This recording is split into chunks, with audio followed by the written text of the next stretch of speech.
Assalamualaikum warahmatullahi wabarakatuh. Alhamdulillah, wassalatu wassalamu ala Rasulillah wa ala alihi wa sahbihi ajma'in. Jadi tuan-tuan dan puan, kita telah pun melihat tiga sifat batin yang membinasakan. Apa dia tiga sifat batin yang membinasakan itu? Ialah hasad, riya dan juga ujub. Dan tiga-tiga ini berlaku kepada orang yang berilmu dan beramal. Ya, tiga-tiga ni berlaku kepada orang yang berilmu dan orang yang beramal. Maknanya tercabar sungguhlah orang yang berilmu dan beramal ini dengan tiga-tiga sifat ini.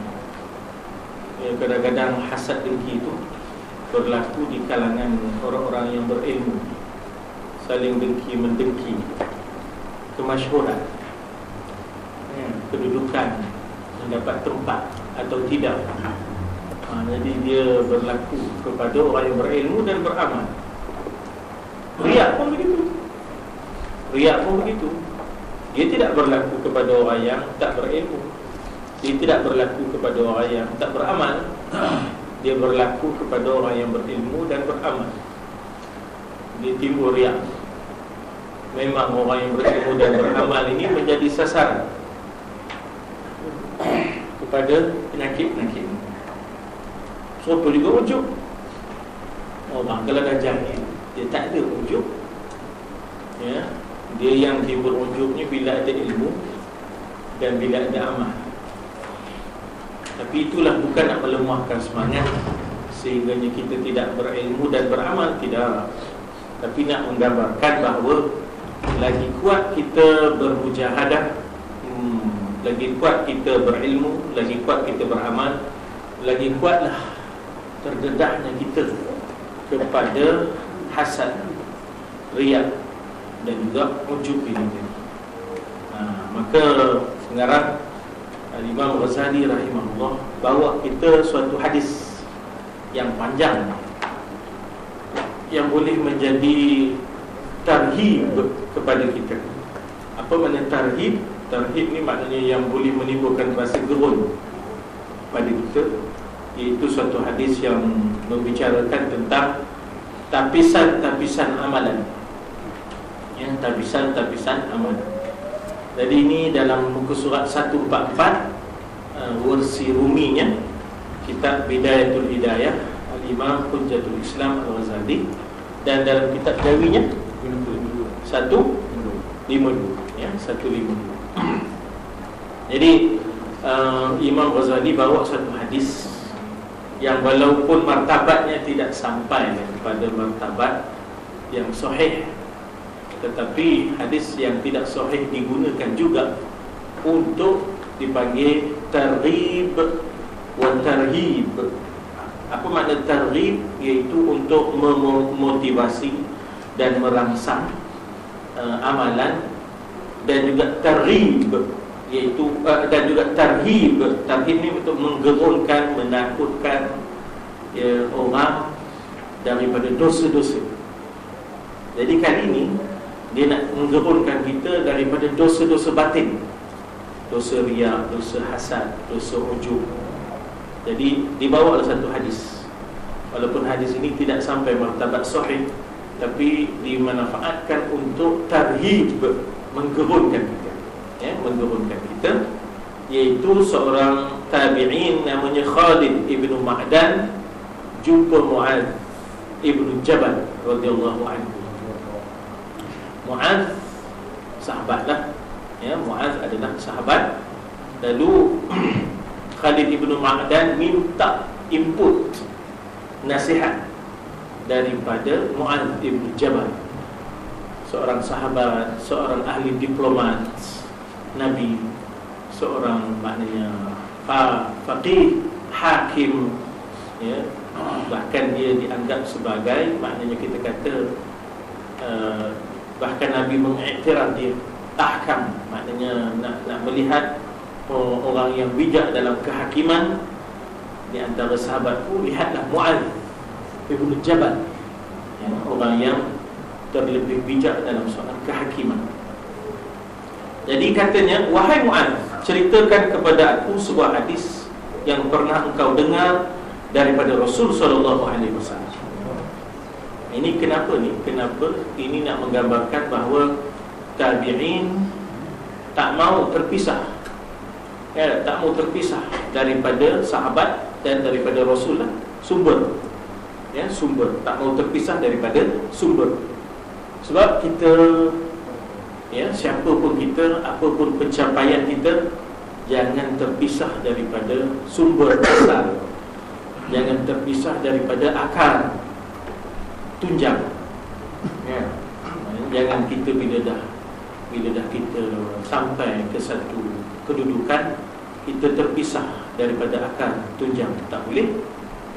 Walaupun tabi'in itu sudah membina kerajaan, sudah membina kerajaan, tetapi tak boleh terpisah daripada akar. Tak boleh terpisah daripada Rasul SAW. Itu yang dimintanya nasihat dan hadis yang didengar oleh Mu'adz. Berkata rawi hadis tersebut, Khalid bin Ma'dan, lalu Mu'adz menangis. Sebelum dia nak mengemukakan hadis sebagai input kepada Khalid bin Ma'dan, Mu'adz terlebih dahulu menangis, gerun dengan hadis itu, gerun dengan hadis itu, menjiwai hadis. Maknanya dia bukan sekadar, bukan sekadar rawi, tetapi ra'i. Dia ada beza. Sekadar rawi ini maknanya dia sekadar meriwayatkan, dia menceritakan, tapi dia tidak menghayati. Tetapi Mu'adz ini bukan sekadar rawi, tapi ra'i, maknanya dia menjiwainya, dia meraihkan, maknanya kita kata kandungannya. Sebab itu kan dikatakan la takun ruwat al-ilm, walakin takun ru'at al-ilm. Jangan sekadar menjadi ruwat al-ilm, iaitu meriwayatkan ilmu, tapi jiwa kosong, hati kosong. Tetapi jadilah kamu itu ru'at al-ilmi, maknanya yang memelihara kehendak ilmu, yang menjaga tuntutan ilmu, yang menginsafi tuntutannya. Itu dipanggil ru'at.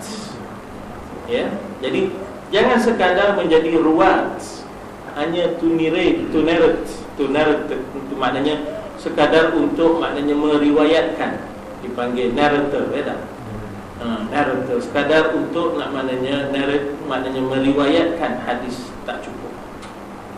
Walakin maknanya hendaklah kamu jadi orang yang ru'at, yang menjaga, yang memelihara, yang menginsafi ilmu itu. Ini itu beza antara sekadar rawi dengan ra'i.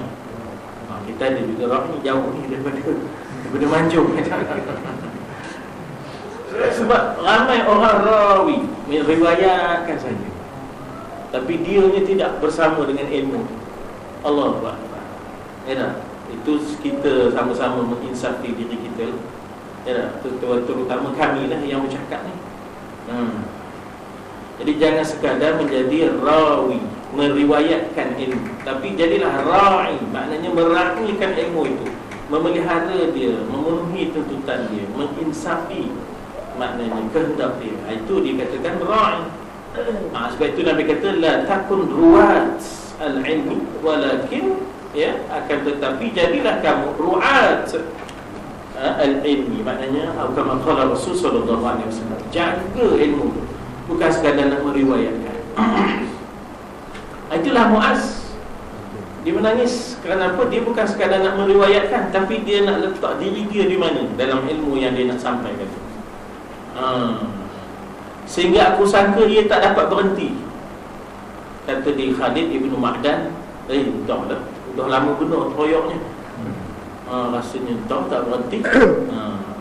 Tetapi akhirnya Muaz berhenti daripada tangisan. Kemudian lalu Muaz berkata, aku mendengar Rasulullah SAW pernah bersabda kepada aku,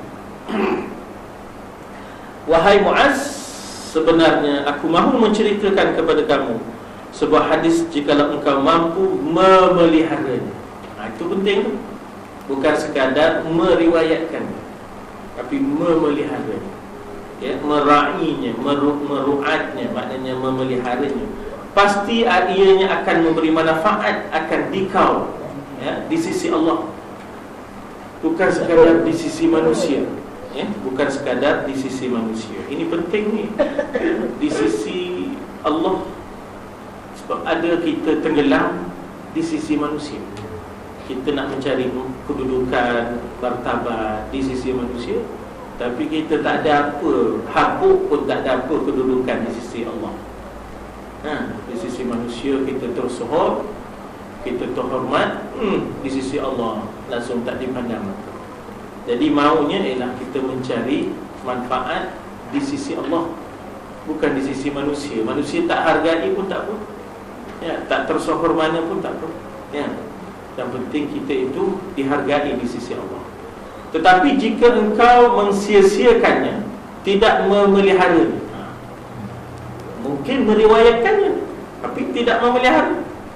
Mungkin dia seorang yang boleh, maknanya meriwayatkan ilmu tu, ya, petah bicara, tapi dia tak pelihara ilmu tu, ya, dirinya tak ke mana, maka akan terputuslah hujahmu di hadapan Tuhan. Kita ni akan ada sidang mahkamah di hadapan Allah. Kullun atiyar rahmanu fardan. Setiap orang datang kepada Tuhan seorang demi seorang. Perbicaraan kita di hadapan Allah seorang demi seorang. Ketika itu apa hujah kita? Ya, apa hujah kita bila berdepan dengan Tuhan, bila Tuhan persoalkan satu persatu amalan kita? Apa hujah kita? Jadi kalau amalan kita itu bukan kerana Allah, putus hujah. Putus hujah. Kalau amalan kita riya, putus hujah. Ya, apa nak dihujahkan? Kamu buat bukan kerana aku, kamu buat kerana si fulan. Ya. Kalau amalan kita ujub, putus hujah. Tak upaya kita nak mempertahankan diri kita, ya, di hadapan Allah pada hari kiamat, hari kebangkitan. Wahai Muaz, sesungguhnya Allah Subhanahu Wa Taala telah menjadikan 7 orang malaikat, 7 lapis immigration, ya, 7 lapis immigration, untuk cek amalan kita sebelum Allah jadikan langit dan bumi. Kemudian lalu ditentukannya pada setiap langit seorang malaikat daripada mereka untuk menjaga pintu langit yang 7, ya, untuk semak amalan kita yang naik ke langit, ya, suci bersihkah amalan kita yang naik ke langit. Itu yang kita minta lindung. Na'udzubillahi min amalin la yurfa, ya. Allahumma inna na'udzubika min ilmin la yanfa, wa min qalbin la yakhsha, wa min nafsin la tashba, wa min amalin la yurfa, wa min du'ain la yusma. Panjang, ya. Minta lindung dengan engkau ya Allah, min amalin la yanfa, daripada min ilmin la yanfa. Minta lindung dengan engkau ya Allah daripada ilmu yang tak bawa manfaat pada diri, ya. Wa min nafsin la tashba, daripada nafsu yang tak pernah kenyang-kenyang, ya. Wa min ainin la tadma, daripada mata yang tak pernah menangis memikirkan dosa dan muhasabah. Wa min amalin la yurfa, minta lindung daripada amal yang tidak diangkat, tak lepas. Dalam saringan 7 tu tak lepas. Lepas 1 sangkut 2, lepas 2 sangkut 3, lepas 3 sangkut 4. Wa min du'ain la yusma, minta lindung dengan engkau daripada doa yang tak didengar oleh sesiapa. Allah tak dengar, malaikat pun tak dengar. Itu yang kita minta lindung. Di antaranya ialah wa min amalin la yurfa, daripada amal yang tidak diangkat sampai ke langit yang ke-7 kerana gagal dalam saringan, ya. Lalu naiklah malaikat hafazah membawa amalan seseorang hamba. Diangkat. Setiap hari amalan kita diangkat. Setiap hari amalan kita diangkat. Malaikat yang menjaga amalan dipanggil hafazah. Daripada hafizah lah. Daripada hafizah. Amalan seseorang yang dilakukan mulai daripada pagi subuh sampailah maghrib. Nak bertukar malaikat yang menjaga. Dan kemudian report kita diangkat. Report kita diangkat. Amalan tersebut mempunyai nur. Solatnya, maknanya zikirnya, doanya, baca Qurannya, tolong orangnya, hablum minan nas, hablum minallah. Amalan bagaikan nur, cahaya matahari. Sehingga apabila malaikat hafazah yang membawa amalan hamba itu sampai ke langit yang pertama, di sana ada malaikat yang menjaga. Mereka menganggap bahawa amalan itu baik dan sangat banyak. Lalu berkata malaikat penjaga langit pertama itu bagi malaikat hafazah, pukulkan. Maknanya pukulkan amalan ini akan muka orang yang mengerjakan. Maknanya dia bertukar menjadi kain buruk, lalu dicampakkan kepada muka orang yang mengerjakannya. Pasal apa? Pasal kata malaikat yang pertama tu, langit yang pertama, akulah malaikat penjaga ghibah, iaitu mengumpat. Allah telah menyuruhku supaya aku tidak biarkan amalan orang yang mengumpat orang lain itu dapat melalui aku untuk terus naik ke atas. Zikruka akhaka ma yakrahu. Apa dia mengumpat? Kamu menyebut saudara kamu sesuatu yang dia tak gemar dengan. Dan kita sebut itu bukan ada tujuan murni. Kalau tujuan kita nak membetulkan dia, lalu kita bermesyuarat macam mana nak betulkan dia, itu lain. Ini sekadar seronok, mainan mulut untuk seronok-seronok menyatakan seseorang, keburukan seseorang, yang dia tuannya tak suka dengar, tuannya tak suka dengar. Jadi bukan ada tujuan untuk merubah kemungkaran, bukan ada tujuan untuk bertanyakan hukum, bukan ada tujuan untuk, maknanya kita kata mewaspadakan orang lain. Tak ada. Saja seronok. Hobinya menyebut keburukan orang. Bukan ada tujuan untuk cegah mungkar, bukan ada tujuan untuk bertanya hukum, bukan ada tujuan untuk, maknanya mewaspadakan orang lain. Tak.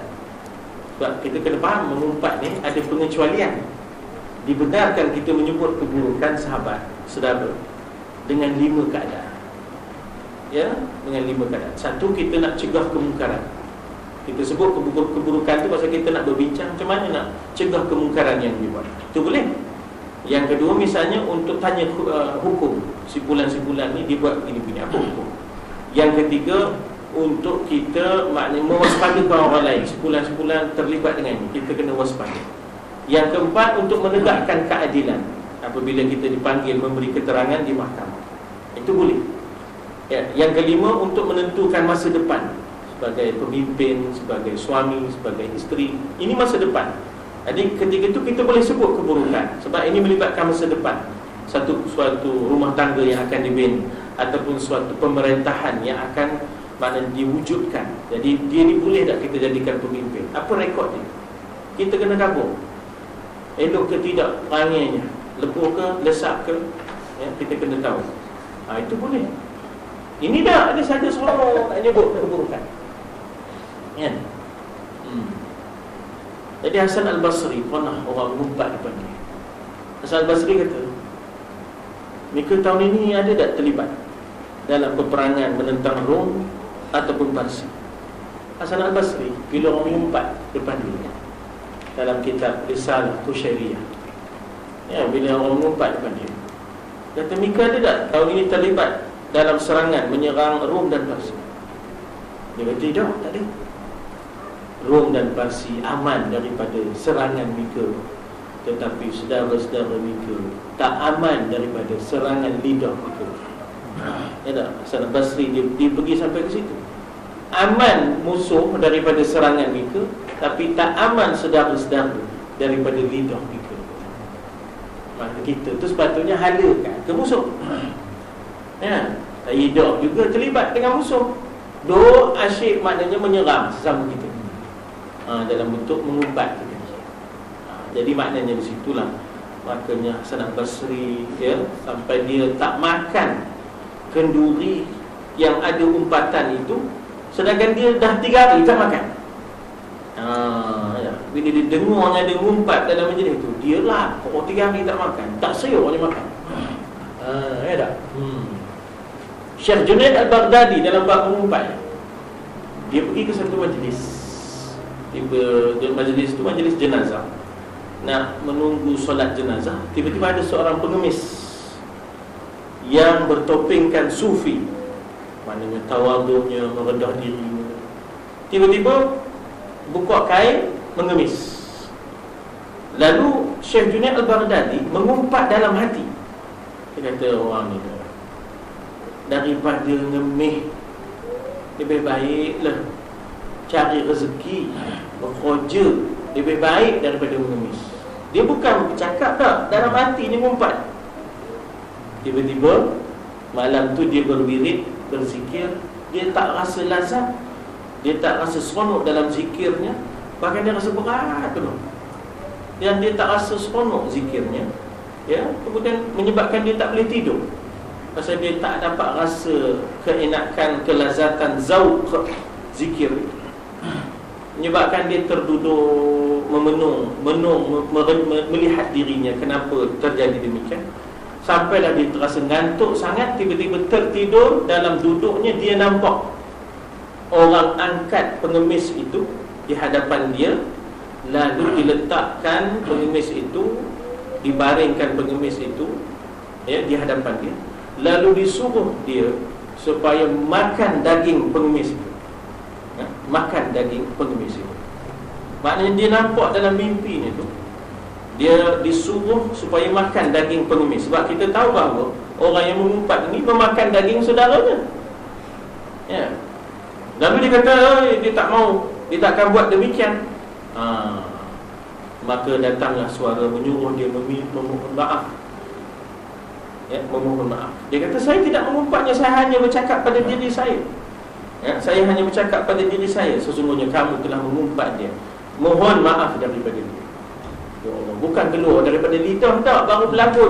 Dipanggil monolog dalaman, ya tak? Internal monolog, ya, internal monolog dalam sastra, ya tak? Syekh Junaid Al-Baghdadi adalah imam tasawuf, ya tak? Imam tasawuf.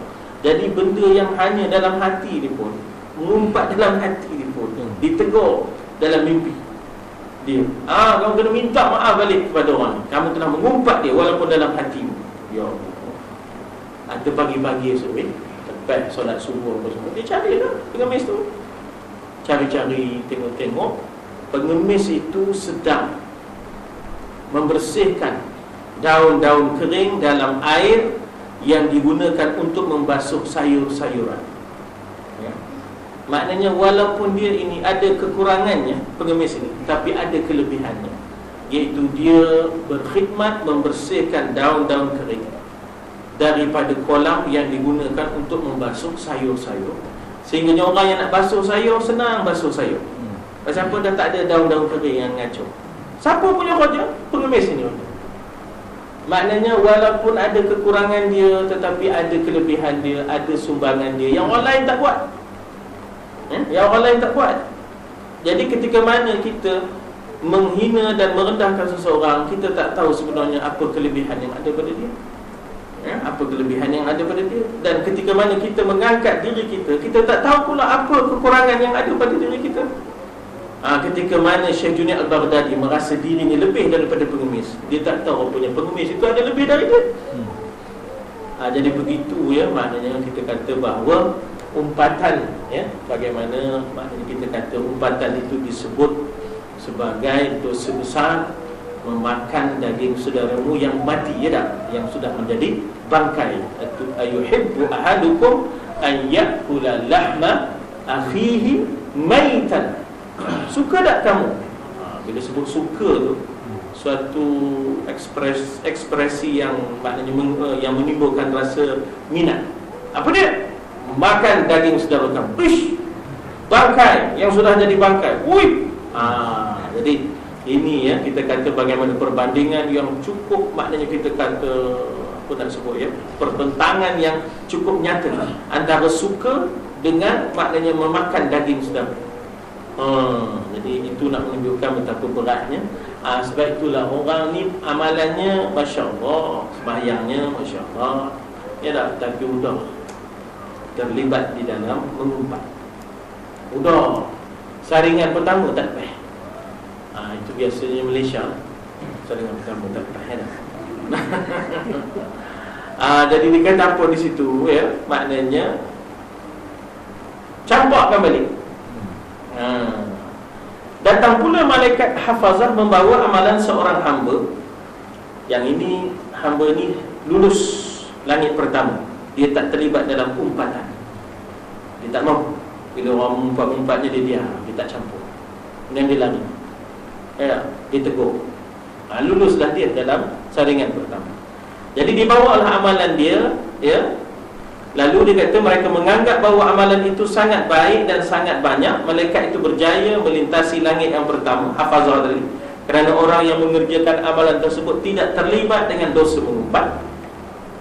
Sehingga mereka sampai ke langit yang kedua. Lalu berkata malaikat penjaga langit yang kedua, berhenti. Berhenti ya. Kita kalau kena roadblock kan, sekatan dalam raya, kalau opini lega. Kalau kena sekat pula kasi enak ni, ya tak? Lekat-lekat raba ya tak? Ada tidak bawa dabar Berhenti kamu di sini, pukulkan dengan amalan ini akan muka orang yang mengerjakan, kerana ia menghendaki dengan amalannya akan mendapat keuntungan dunia, amalan akhirat, tapi sasarannya dunia. Sembahyangnya, hajinya, ilmunya, ya tak? Dia mengaji juga, mengaji, tapi rupanya sasarannya dunia. Dia mengaji untuk dilihat, maknanya luar biasa daripada orang lain, special daripada orang lain.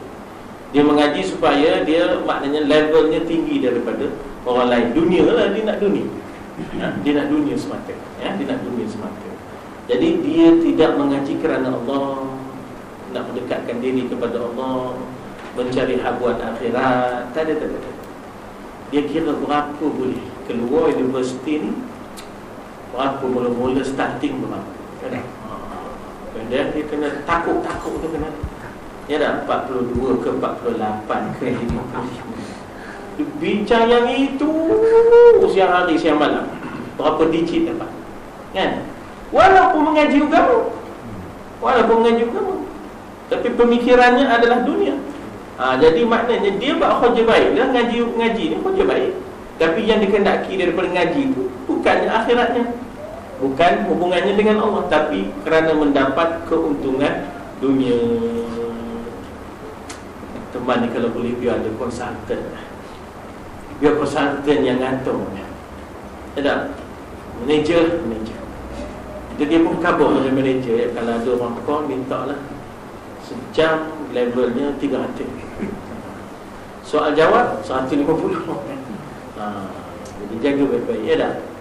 Allah telah menyuruhku supaya aku tidak membiarkan amalan orang seperti ini melintasi aku untuk terus naik ke atas, ya. Selain daripada itu, ia juga membesarkan diri di dalam majlis perjumpaan, ya. Sentiasa dia maknanya ingin supaya dia diangkat-angkat, dia disebut-sebut. Dia nak mana kerusi, dia nak tagging, dia mesti ada kerusi. Pasal dia bukan orang biasa, kan? Nak mencari orang macam dia kan senang. Jadi teman kena ada kerusi di situ, paling tidak VIP atau lagi tinggi, ya dah. Akulah malaikat penjaga kebesaran, maknanya tak lulus orang, ya. Dia nak mencari kebesaran dunia bukan kerana Allah. Kemudian naik pula malaikat hafazah membawa amalan seseorang hamba. Yang ini dia lulus langit kedua. Dia tak ada mencari keuntungan dunia, kebesaran dunia. Dia tak ada umpat mengumpat, naik bagaikan cahaya sinaran, ya, cahaya daripada pahalanya, sedekahnya, sembahyangnya, puasanya. Para malaikat hafazah yang bawa tu pun rasa hebatnya amalan orang ni, indahnya. Dibawanya melintasi langit pertama, kedua sampai langit yang ketiga. Berkata pula malaikat penjaga langit yang ketiga, tahan, berhenti, pukulkan amalan ni kembali kepada Tuhan. Ya, sebab akulah malaikat yang menjaga takabur. Dia ada masalah. Dia takabur kepada Tuhan, dia takabur kepada hamba-hamba Tuhan. Dan tuan dan puan, saya dah sebut bahawa takabur ala Allah kafir. Takabur ala Allah ni kafir dan kekal neraka. Ya. Takabur ala nas ataupun ala al-khalq haram. Ya, walaupun tidak kekal neraka, tapi dia adalah haram. Jadi takabur ala Allah, takabur ala khalqillah, ya. Ada masalah. Dia suka takabur. Orang itu sangat suka membesarkan diri. Maka terhalanglah, tercampaklah semula amalannya ke bumi. Ya, tak lulus langit pertama. Mungkin seorang itu tawadhu, mungkin seorang itu ikhlas, mungkin seorang itu, maknanya kita kata tidak ada ghibah, tidak ada mengumpat, selamat sejahtera lidahnya daripada mengumpat saudaranya. Ya, tapi sudah dibawa amalannya dengan dalam keadaan yang bercahaya ke langit yang keempat. Ya, dibawa oleh malaikat hafazah. Begitu bersinar amalannya bagaikan bintang yang berkelip-kelip. Bahkan amalannya berbunyi tasbih. Subhanallah. Ya dah. Baginya suara tasbih, sembahyang, puasa, hajj wal umrah, amalannya naik labbaik Allahumma labbaik. Malaikat hafazah berjaya membawa amalan langit pertama, langit kedua, langit ketiga, lulus sampai langit keempat.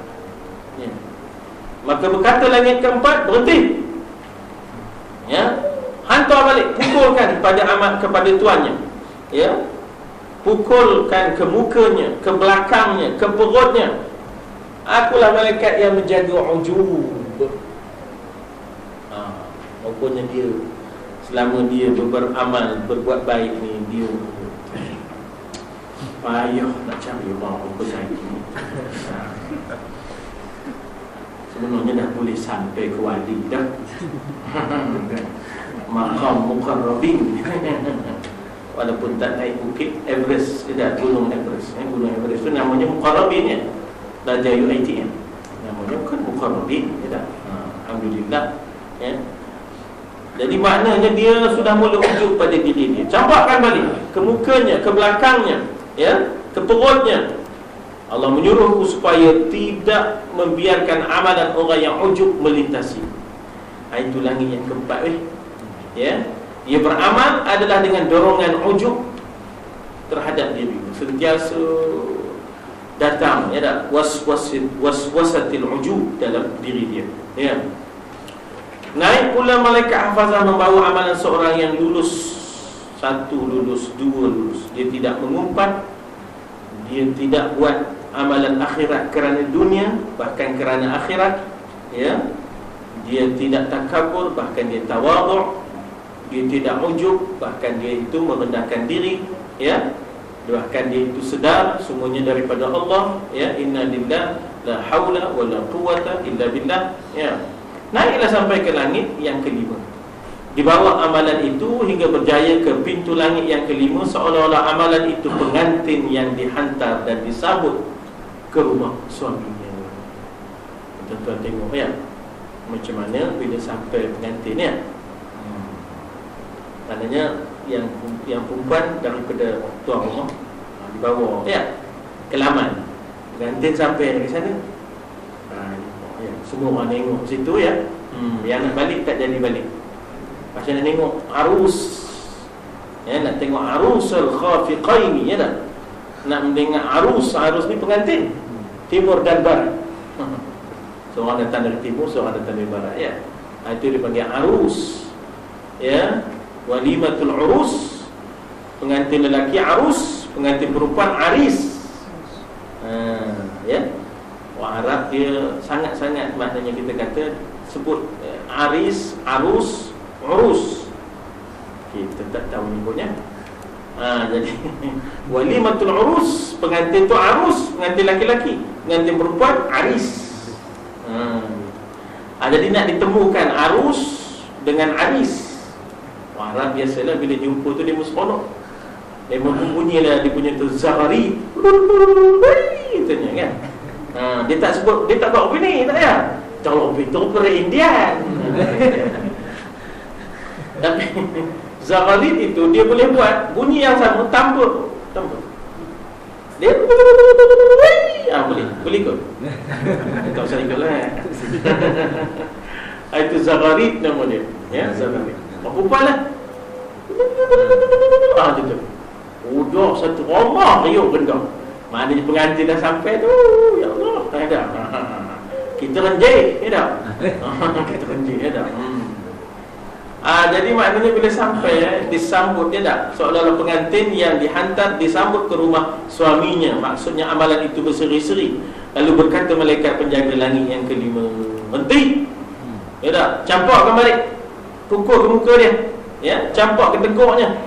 Akulah malaikat yang jaga hasad, tak senang kepada nikmat yang menimpa orang lain. Dan kalau boleh nikmat itu hapus, binasa, jangan ada pada simpulan tu. Ya tak? Termasuklah kedudukan, termasuklah kemasyhuran, ya tak? Kalau boleh biar dia jatuh, biar dia terjelepuh, ya tak? Jadi dia ni sangat hasud kepada orang yang belajar ilmu, beramal, ya, seperti amalannya. Ya, dia maknanya hasud kepada ahli ilmu. Hasud ni maknanya berdengki, berhasad kepada ahli ilmu, berdengki dan berhasad kepada orang yang beramal baik. Jadi dia boleh, kalau boleh orang ni tak berilmu, jahil. Kalau boleh orang ni tak ada beramal, ya, maknanya lalai. Begitu pula passion dia. Ia hasud akan orang lain yang melakukan sebarang kelebihan di dalam ibadah. Kalau boleh orang tu merodok, tak ada jaga malam, dia begitu pula passion dia. Ya, ia juga mencela mereka. Allah suruh aku supaya tidak biarkan amalan yang hasud ini melintasi aku. Orang yang hasud, yang berdengki, tak boleh orang lain lebih ilmu pada dia, tak boleh orang lain lebih kedudukan, lebih ibadat daripada dia. Ya, dia tak jadikan itu sebagai tauladan, sebaliknya dia nak meruntuhkan. Ini tak lepas langit yang ke 5. Naik langit yang ke-6 ni orang yang lepas langit ke-5. Maknanya dia tak ada hasud, ya, dia tak ada ujub, dia ada tak ada takabur, dia tidak ada maknanya riak, dia tidak ada maknanya kita kata tadi ghibah yang mula-mula, ya. Naiklah dia, amalan hamba ini dibawa oleh hafazah ke langit yang ke-6 lah kali ni. Baginya cahaya amalannya itu sembahyang, zakat, umrah, jihad, puasanya bagaikan cahaya bulan purnama, Badar. Ya, bulan purnama dalam bahasa Arab dipanggil Badar. Kalau bulan sahaja, Qamar. Kalau bulan purnama, Badar. Kalau anak bulan, Hilal. Ya. Dia ada lebih detail, ya tak? Dia ada crescent, ya tak? Dia ada full moon. Jadi maknanya di situ kita dalam bahasa kita, ya, dalam bahasa kita anak bulan lah, ya, anak bulan. Kemudian ada bulan purnama, ya. Jadi bulan purnama ni dipanggil Badar. Malaikat hafazah berjaya bawa amalannya hingga sampai ke langit yang ke-6. Tiba-tiba malaikat penjaga langit ke-6 kata, berhenti, ya, pukulkan amalan ini, campakkan balik kepada tuannya. Pasal apa? Dia ni langsung tak ada belas kasihan kepada hamba-hamba, tak ada rahmatnya, tak ada pemaafnya. Maknanya dia langsung tak ada peduli kepada hamba-hamba Allah yang terkena bala dan kesusahan. Bahkan dia sangat gembira padan muka. Dia lantoknya dia, boleh lantang, dia lantok ni boleh pergi. Depan mereka tak kalah mereka tolong. Ish, tak siung teman. Lantok, ya. Langsung tak ada belas kasihan. Dia nokok sekali pula. Dia nokok sekali. Nang putih nang kui, tendang pun tendang, pukui pun pukui, ya tak? Tak ada langsung belas kasihan. Ni tak tahu dah belah bulan ni macam mana. Nangku ikut, tendang pukul pun pukul. Tak ada peduli, tak ada belas kasihan. Yang terkena bala kesusahan, bahkan dia merasa gembira dengan demikian. Jadi orang yang tak ada langsung belas kasihan, tak ada pemaaf, tak ada langsung simpati, empati, tak ada langsung nak berkongsi, nak meringankan beban orang lain, dikira diri dia je. Walaupun amalannya baik, hablum minallahnya cantik, tapi bila dia fail dalam hablum minannas, tak jadi. Sebab itulah kita ni nak jaga dua-dua, hablum minallah pun nak jaga, hablum minannas pun nak jaga. Ya tak? Kalau tidak, duribat alaihimud dhillatu aynama thuqifu illa bihablim minallah wa hablim minannas. Ya tak? Akan ditimpa kehinaan di mana sahaja mereka berada, melainkan mereka ada hubungan dengan Allah dan hubungan yang baik dengan Allah dan hubungan yang baik dengan sesama manusia. Jadi kita dengan manusia macam mana? Ya tak? Kalau dengan Allah beres, dengan manusia macam mana? Kalau dengan manusia beres, dengan Allah pula macam mana? Nak jaga belaka ya. Akulah malaikat rahmat, Allah menyuruhku supaya tidak biarkan amalan yang seperti ini melintas. Turun. Ya. Amalnya tidak diangkat, ya. Kemudian naik pula malaikat hafazah membawa amalan seorang hamba ni yang ketujuh. Sembahyangnya, puasanya, jihadnya, waraknya naik. Baginya amalannya itu bunyi seperti zikir, lebah, cahaya matahari naik bersama dengan amalan itu 3,000 malaikat. Maknanya mengiringi amalannya. Itulah, ya tak? Sebab dia tak ada riba, dia tak ada mengumpat, dia tidak ada hasud, dia tak ada riak, dia tak ada ujub, dia tak ada takabur, ya. Dalam masa yang sama dia ada dia rahmat dan kasih kepada sesama manusia. Bawalah ke langit yang ke-7. Mereka telah berjaya membawanya hingga ke pintu langit yang ke-7. Maka berkata malaikat penjaga pintu langit yang tersebut, berhenti, pukulkan dengan amalan ini akan muka orang, campurkan balik. Bahkan pukulkan akan seluruh anggota badannya, tutup ke atas hatinya. Akulah malaikat yang menjaga zikir, ya. Akulah malaikat yang menjaga sebutan zikr seorang yang beramal dengan tujuan supaya disebut-sebut orang lain, dipanggil sum'ah. Akulah malaikat yang menjaga sum'ah. Dia ni buat amalan supaya dia disebut-sebut, supaya dia disebut-sebut namanya, ya, supaya dia mendapat publicity, glamour, dia mendapat coverage media, dia mendapat menjadi ikon, model. Dia tak begitu, ya, bukan kerana Allah. Dia tak sangat masuk televisi. Dia nak sangatlah dapat satu kedudukan, tempat yang maknanya suatu podium yang national, maknanya level, international level dan sebagainya. Aku akan menghalang amalan orang yang riak dari sampai kepada Tuhan. Ia beramal bukan kerana mencari keredaan Allah, tapi hanya bertujuan untuk mendapat tempat yang tinggi di hati para fuqaha. Ya, dia mengantasi orang lain, ya, dia mengantasi orang lain yang disebut-sebut hebat, dia yang terhebat. Supaya disebut di kalangan para ulama, masyhur namanya di merata tempat. Dia nak mencari kemasyhuran, dia nak mencari sum'ah, dia nak mendapat tempat di muka orang. Allah menyuruhku supaya tidak biarkan amalan yang riak itu melintas aku. Kerana setiap amalan yang tidak ikhlas, riak, Allah tidak akan menerima amalan orang yang riak ini. Campakkan ke tengkuknya, campakkan ke mukanya, tak lulus yang ketujuh. Kira dekat dah tu, ya, dekat dah. Kemudian naik pula malaikat hafazah dengan amalan seorang hamba, ya, maknanya di sini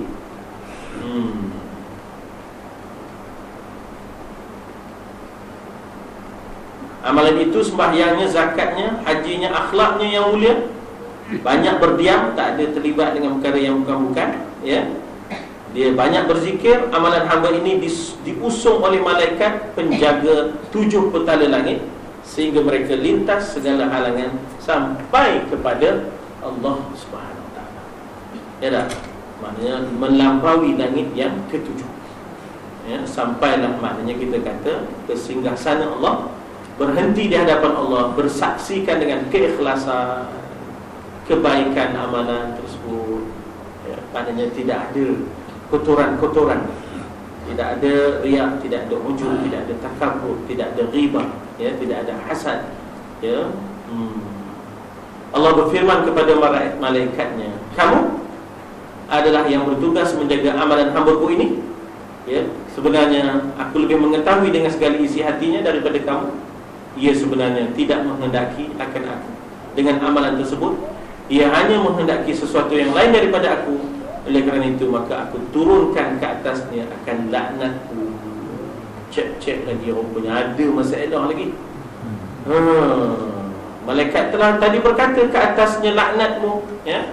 Maknanya ke atasnya, maknanya laknatmu dan juga laknat kami. Lalu melaknat akan dia oleh 7 petala langit dan siksi. Ada lagi, ia tak saringan, rupanya dia bukan kehendaknya Allah, ya, tapi kehendaknya yang lain daripada Allah. Yang ini, ya, maknanya kita kata yang tertinggi pun tak lepas juga, ya.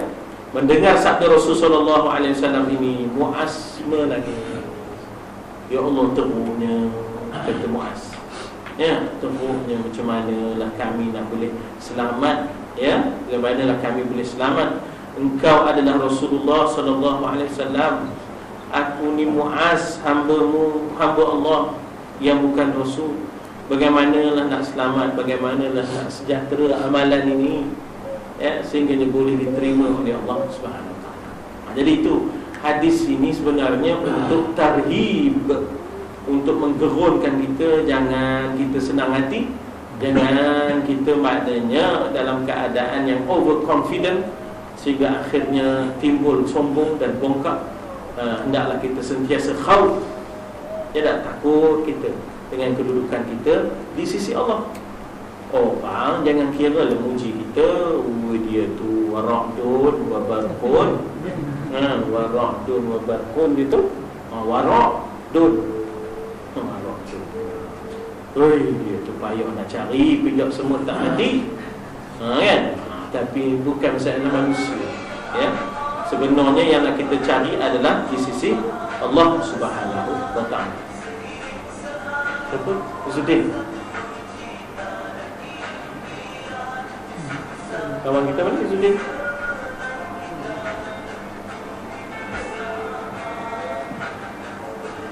Kisah tu lah, Nanda.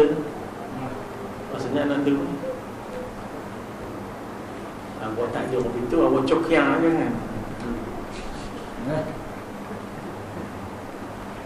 Tapi kita berhenti di situ, tuan-tuan dan puan. Jadi Muaz di sini merintih mencari simpati dan memohon supaya apakah jalan keluarnya daripada keadaan ini, ya. Maknanya dia kata, ya Allah, kalau Rabbi ni tak lepas, kata dia Muaz, ya tak, kalau Rabbi ni tak lepas, apa jalan keluarnya untuk berdepan dengan keadaan begini. Itulah yang kita akan ikuti nanti. Bagaimana pula Rasulullah menisihati Muaz yang cemas, datang perasaan khauf, takut dalam diri dia. Jadi macam mana jalan keluarnya? Apa yang mesti dilakukan untuk berdepan dengan keadaan-keadaan ini? Itu insya-Allah kita akan lihat sambungannya nanti, ya. Ke di surat 1419, ya, bila mana Rasulullah menjawab, kita kata reaksi Muaz itu, ya, diberikan jawapan oleh Nabi untuk mententeramkan, ya, Muaz, insya-Allah.